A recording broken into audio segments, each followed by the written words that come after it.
Welcome to Game of the Day, where I randomize a date and play a game that came out on that same day. Today we're starting with 2020 for the year and July 30th for the date. There are 67 games that came out on today's date, but the one we've landed on is The Hero with a Thousand Arms. The game falls into a mini game mania genre as it's just a bunch of mini games put together, but the twist is you have to beat them all at the same time. The way it works is that there's up to 16 mini games on the screen at the time, and while you play through one, the others are still active, just slowed down drastically. So through time management skills, it's up to you to switch back and forth between all the mini games with the goal of beating them all as quickly as possible. While that may sound daunting, fear not, as you do have some help with the stars you earn while playing. Stars could be used either as a power up for whatever game you're currently playing or allow you to try again on another game you already lost at. For me, most of the time it turned into being bad at time management and failing all but one game, but then I'd use my stars to go through the other games one by one in order to beat the challenge. But for the minigames themselves, there's 10 of them that are similar to other titles such as Pac-Man, Tetris, Street Fighter, and more. Most of the games weren't that bad as they were relatively challenging, but the time to complete one was somewhere between 1 and 6 minutes. If you weren't into the challenge mode they had to offer though, there were other modes such as a gallery mode where you could play any individual minigame you wanted, and a maker mode where you could create your own minigames up to play, share levels you created, and play someone else's level if you had their level code. So all in all, the concept was fun and simple, with the only thing I could think about adding was maybe a co-op mode where you and a friend could play games at the same time, with the background games being slightly sped up, but for what it was worth, I'd give this a mini madness out of 10. Today we're starting with 1990 for the year and July 20th for the date. But before we get into the game though, let's do a quick exercise, shall we? Alright class, settle down. Let's go over our ABMs, shall we? Okay, so A is for apple. Okay, alright. But B is for banana. Okay, alright. You guys got it, but here's a bit of a tricky one. What is M for? Okay, so M is for Mickey's ABC's A Day at the Fair. You guys got that one right. What a smart class. This was the only game on the date, with the next closest being Michael Jackson's Moonwalker and Honey Peach, which I couldn't play on here anyway for content reasons. But A Day at the Fair is an interactive educational game meant for kids to teach them the alphabet through typing different letters. As the title implies, you play as Mickey, but first start in his house where you can interact with just about everything, with some letters even having multiple prompts if you type them more than once. Once you finish in the house though, you had the ability to go to the fair and interact with everything there as well. One other neat feature the game had was before you started, you could choose whether to play in upper or lowercase letters for kids to grasp the understanding of the difference between the two. There's not really much else to say as it's a literal children's game, but I felt like it did its job for teaching kids around 60 new words, as I even learned a new word, as apparently that's called a vein, so just off that alone, I'd give this a vocabularic victory out of 10. Welcome to Game of the Day, where I randomize a date and play a game that came out on that same day. For this jolly episode, we have December 25th as our date, as we'll be focusing strictly on Christmas games. To qualify, the game had to have Christmas in its title, and there were 500 plus games I found that matched the criteria. But after spinning the festive wheel, the game it landed on was Cats Hidden in Christmas. The game is exactly what the title says, as you have to find 100 cats hidden inside of a Christmas picture. Some were super easy to spot, while others felt impossible as they were put into some pretty good hiding locations throughout said picture. Another neat touch was that different parts of the picture were interactable, such as having the ability to turn on the lights, making the snowman wave, and the clock striking 12 would even play a chime.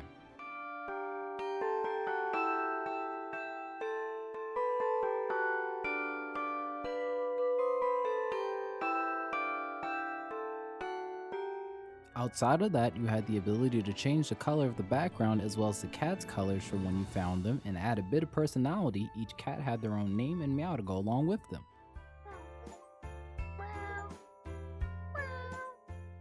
After you found all 100 cats though, you then unlocked the ability to play the colored mode, which filled the picture with Christmas spirit as you saw the photo fully rendered out with the cats being colored in as well. The only other mode the game had to offer was a time mode, which had a local leaderboard that displayed the fastest times for tracking down the cats. For what it's worth, as the game is free if you'd like to try it out yourself, it definitely was a fun, cozy, festive title, so because of that I'd say it made the nice list and it gets a meowy Christmas out of 10. Today we're starting with 2024 for the year and May 9th for the date. We had a total of 97 games on today's date, but the one that took the reins was Moose Miners. Moose Miners is an idle management game where you hire moose to mine gems and log trees in order to make money. The gameplay loop is pretty similar to other games in the genre as you try to make your operation as efficient as possible with different moving parts such as moose for work, rails for transport, grinders for material conversion, and a minecart for sending out grounded up materials for money. Most of the main upgradable categories were speed, capacity, and quantity, as the more you invested in those areas, the quicker things went. For the actual gems and trees themselves, they generated seemingly infinitely, with rare variants being available the deeper you progress, but there are also some super valuable gems and trees that would pop up every now and then as well. The game itself had some neat features such as allowing you to create a moose control group to assign them to mine certain rows, the ability to manually attend to your minecarts and storage, allowing you to sell your moose and rails for money, and it made it easy to control upgrades as they have presets of 1, 10, 100, and 1000, and a max upgrade to upgrade as many things as your money would allow you to at once. Some things I wish were added though was a bit more moose individuality as you couldn't name them. I had trouble taking moose out of control groups and reassigning them to others, and it was a bit difficult to see what a specific moose stats were, but there were total stats for each part of your operation you could check out at the top of the screen. But to give you a good idea how long it took to mine things, after an hour uncontrolled work, I barely broke through the first level of gems with a seemingly infinite amount more to go in front of me. The last thing the game had to offer was an upgrade shop that would further help the process of quickly earning money, but majority of the shop was pretty expensive, so the only thing I could manage to buy from it in the time I played was the ability to saw down trees that also produce lumber.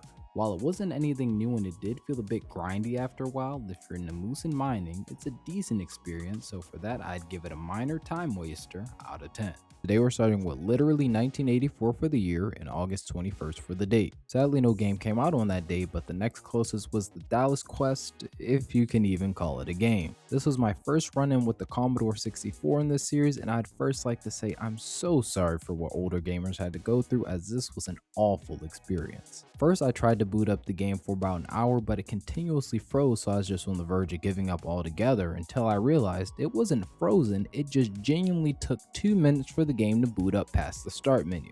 After that, you were greeted by the Dallas theme song, as this game is based off the popular series from the 80s. 4 minutes later, I finally had a chance to play the game, but first I had to take a quick look at the manual to figure things out. As it was a text-based adventure, I had the ability to type in different commands such as examine, get, inventory, and cardinal directions to move around. The story itself revolved around being a detective that is sent to South Fork Ranch after being requested by a lady named Sue Ellen to help find a map deep in the jungle of South America. Graphically, the game had its up and downs even for the 80s, and the story was a bit convoluted, but it definitely counts as a game. Things sometimes moved on the screen to give things a little motion, and previously visited areas stayed how you left them, which was a nice touch, but most of the time it was just static shots with some text doing most of the work. I did appreciate how the game had an autocorrect system if you slightly misspelled words. It gave you clues if you asked for them, even if they weren't the best. And it was pretty funny how majority of the game was focused around giving a monkey a substance, but that's pretty much where the positives end. Like I mentioned earlier, it was a bit more of a tie-in game, and as someone who hasn't seen the TV series, it really didn't help me understand the characters all that well. So while it had its flaws, is this something I'd play again? Absolutely not, no. But at least it gets out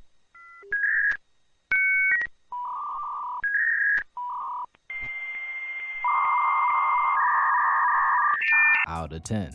We played today's episode live over on twitch.tv/KingCrown2ice and got 1976 for the year with August 1st for the date. But unfortunately there weren't any games on that date or even in the month, which led us to the Game Void. The Game Void is an honorable list that consists of monthing your combos without a single game in it, so congratulations to August 1976 for being our 4th entry in the Game Void. After respinning the wheel though, we land on July 16th, 1980, which was another miss, but the next closest game was July 9th release of Vermin for the Game & Watch. The game was pretty much whack-a-mole, but it'd tell you which holes they'd come out of. You could move left and right to reach the holes, and the Vermin came out pretty slowly to start the game, but as you gained points they sped up to make things harder. There were 2 game modes, but the only difference was Game B had more moles per hole than Game A did. There was a max score of 999, then it'd roll over after that, but I was only able to get to a little over 100, so I unfortunately didn't get a chance to experience it.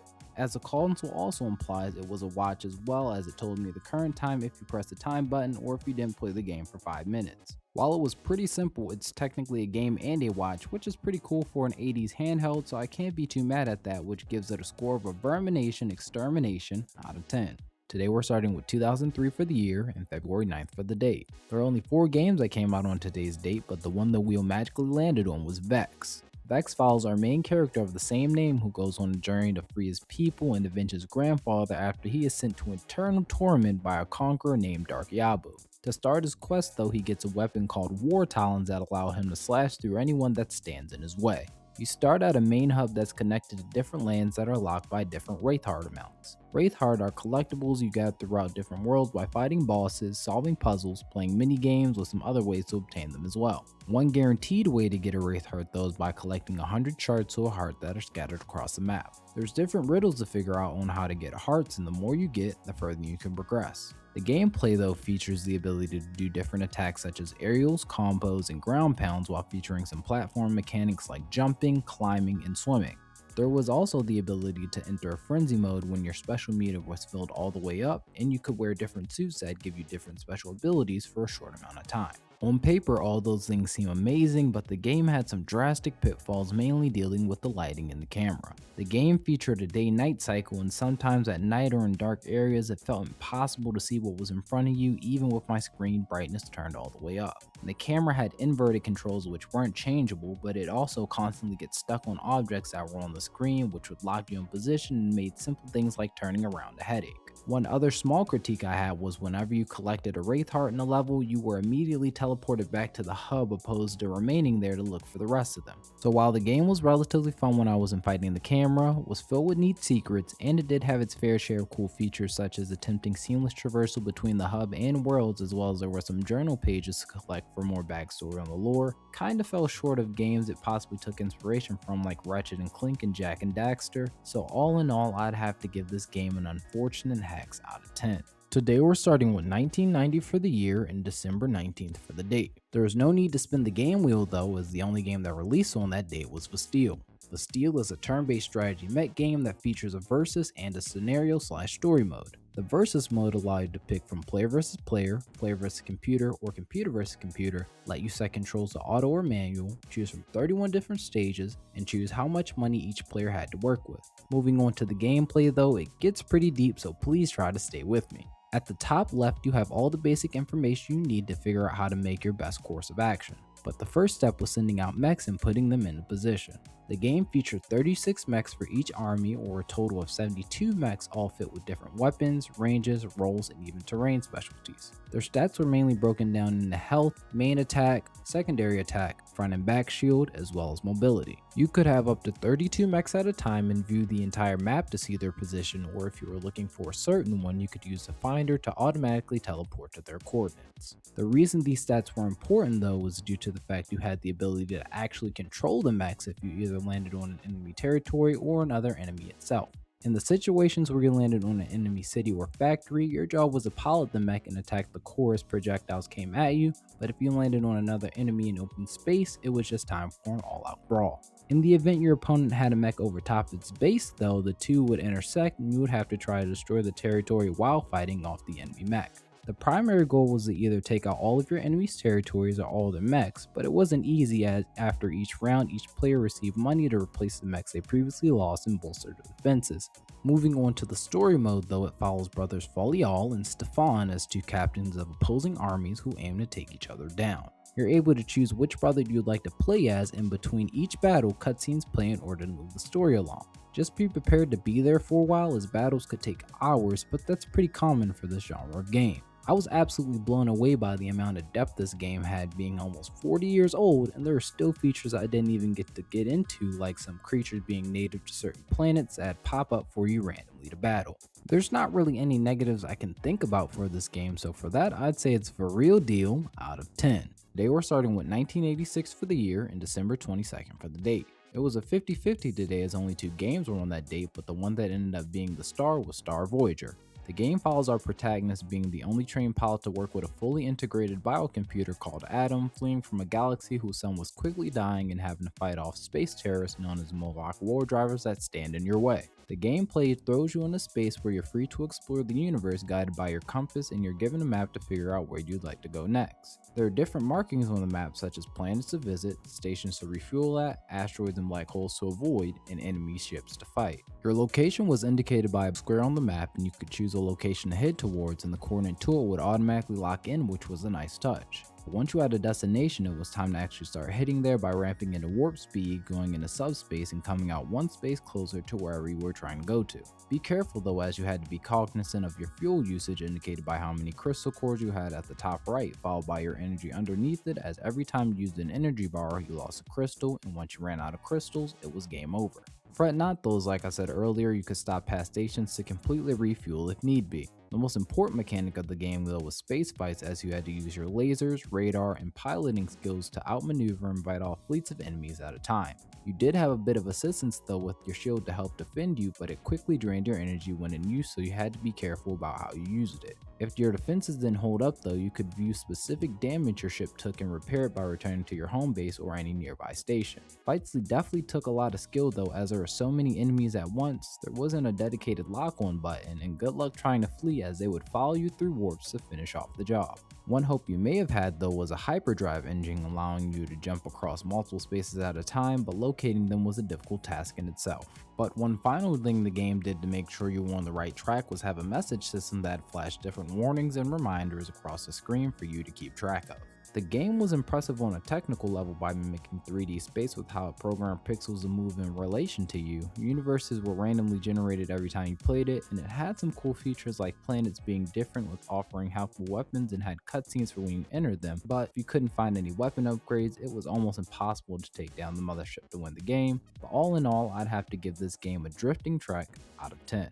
For those who are unfamiliar with the series, every 10 episodes, I let the most liked comment from my TikTok, Instagram, and YouTube communities randomly decide what I play, and the community the wheel landed on was TikTok, that decided to pick The Binding of Isaac for today's game. And for those of you who are wondering, the most liked game was a tie between it and Hollow Knight on Instagram. The Binding of Isaac follows a boy who was seen as impure and corrupted due to society, so in order to cleanse him, his mother plans to take his life, as that's what God instructed her to do. But thankfully, before he's caught, he manages to find a secret route to his basement, and now it's up to him to find a way out and take down his mother in the process. The gameplay makes usage of both directional keys, with WASD to move and the up, down, left, and right arrows to shoot your tiers. Along with tiers, you had coins to collect to buy power-ups, bombs to use against enemies or destroy rocks to get items, and keys that open up locked doors and chests. There were also different power-ups you could collect as you went through rooms, which recharged after you took down a certain amount of enemies. There were a wide variety of enemies that would come at you in each room, as well as alternate forms that give you items or grant you health, but there was no escape until you beat them, as the doors would lock until all of them were taken care of.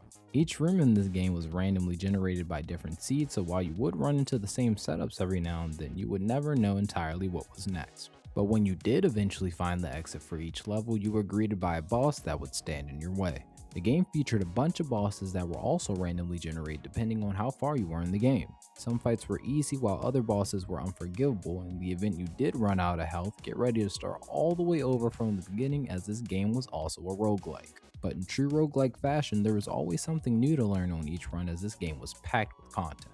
There were specialty rooms such as item rooms for free special items and tiers, hidden rooms that have extra loot, challenge rooms that would give you an item but in return you had to fight through multiple waves of enemies to escape, as well as a ton of other ones that'd show up along the way too if you were lucky enough.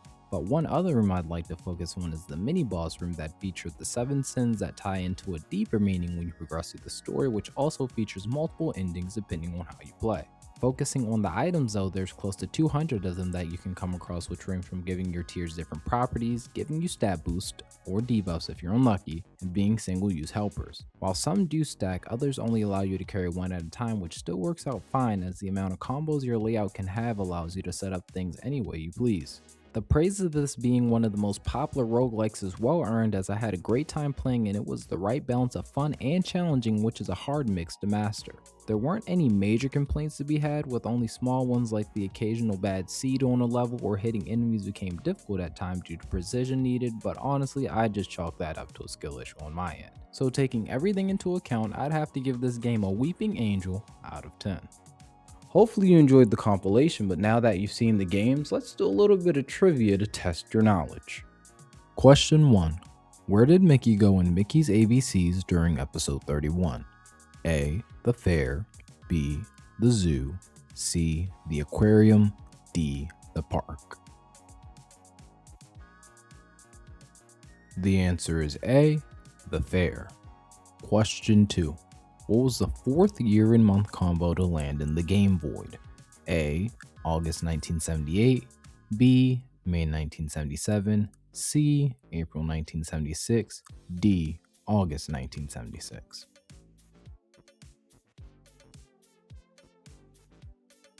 The answer is D. August 1976. Question 3. Which series did the Vermin Game & Watch game originally belong to? A. Silver Series. B.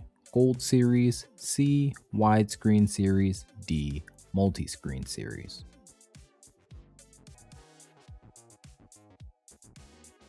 The answer is A. Silver Series. Question 4. What game did I play for episode 33's Christmas special? A. The Grinch Christmas Adventures. B. Cats Hidden in Christmas. C. Batman Returns. D. Cats Beneath the Tree.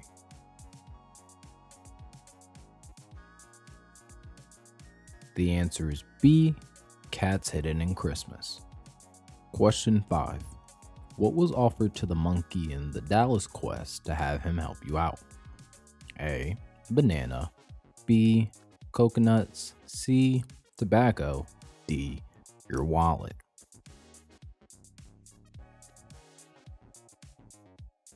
The answer is C. Tobacco. Question 6. What was Instagram's pick for episode 40's community choice? A. The Binding of Isaac. B. Fallen Aces. C. Persona 3 Reload. D. Hollow Knight.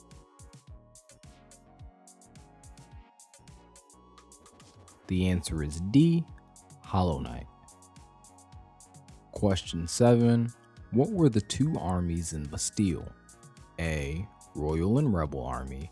B. Red and Blue Army. C. Regal and Valor Army.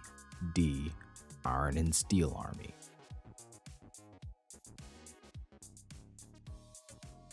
The answer is A. Royal and Rebel Army. Question 8. Which 1982 game was Star Voyager based off of? A. Spaceflight. B. USS 1982. C. Star Voyager. D. Galaxy Descent.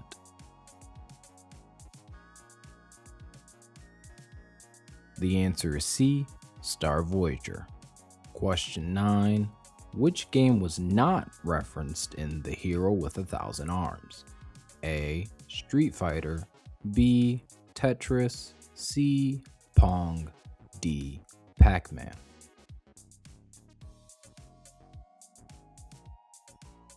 The answer is C. Pong.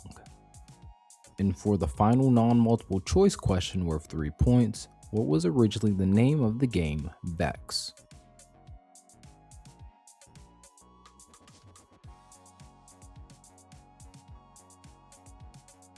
The answer is Clip and Mischief. Well, that's all the time we have, but make sure to subscribe and leave a comment about what you think of the games, and I'll see you guys in the next one.